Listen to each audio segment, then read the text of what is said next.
Hello guys, welcome back to कहानियाँ Hindi 2.0 channel.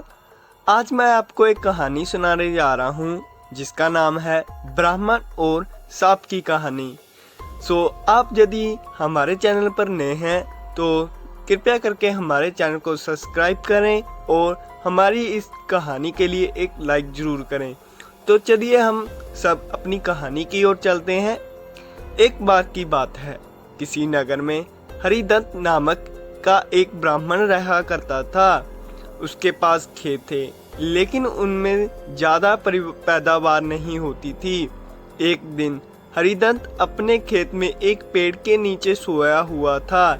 जैसे ही हरिदत्त की आंख खुली तो उसने देखा कि एक सांप अपना फन फैलाए बैठा हुआ है।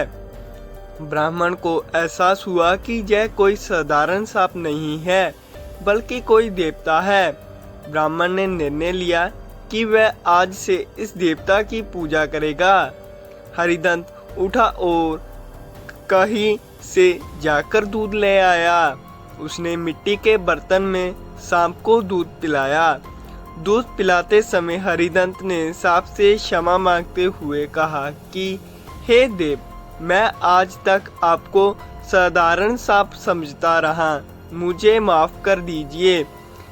अपनी कृपया दृष्टि से मुझे बहुत सारा धन ध्यान प्राप्त करें प्रभु। ऐसा कहकर हरिदत्त अपने घर वापस आ गया। अगले दिन जब वह अपने खेत में पहुंचा तो उसने देखा कि जिस बर्तन में उसने कल सांप को दूध पिलाया था उसमें एक सोने का सिक्का पड़ा हुआ है।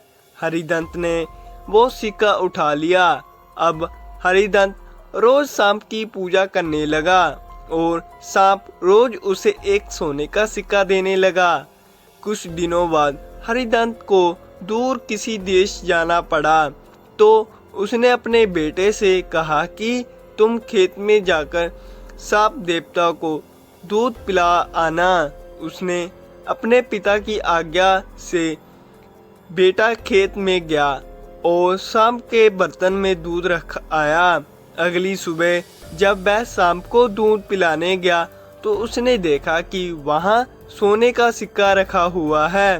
हरिदत्त के बेटे ने वो सोने का सिक्का उठा लिया और मन ही मन सोचने लगा कि जरूर इस सांप के बिल में सोने का भंडार है। उसने सांप के बिल को खोदने का फैसला किया, लेकिन उसे सांप का बहुत डर था।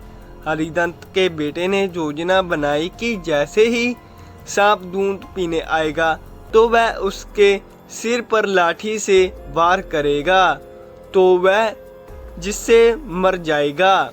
सांप के मरने के बाद तसल्ली से वह बिल खोदेगा और उसमें से सोना निकालकर अमीर आदमी बन जाऊंगा। लड़के ने अगले दिन ऐसा ही किया, लेकिन जैसे ही उसने सांप के सिर पर लाठी मारी तो वह मरा नहीं, बल्कि गुस्से से बाहर उठा। सांप ने क्रोध से लड़के के पैर में अपना विष भरते दांतों से उसे काट लिया और लड़के की उसी समय मौत हो गई। हरिदत्त जब वापस लौटा तो उसने यह जानवर देखा तो वह बहुत दुख हुआ। तो कहानी से हमें यह शिक्षा मिलती है कि लालच का फल हमेशा बुरा ही होता है। इसलिए कहते हैं कि कभी भी लालच नहीं करना चाहिए। हमारे पास जो भी है हमें उसी में ही खुश रहना चाहिए और हमेशा परिश्रम करते रहना चाहिए। आप सभी को हमारी ये कहानी अच्छी लगी हो तो कृपया करके हमारे चैनल को लाइक करें और सब्सक्राइब करें। इसी प्रकार हम मिलते रहेंगे अपनी पंचतंत्र की रोचक कहानियों में।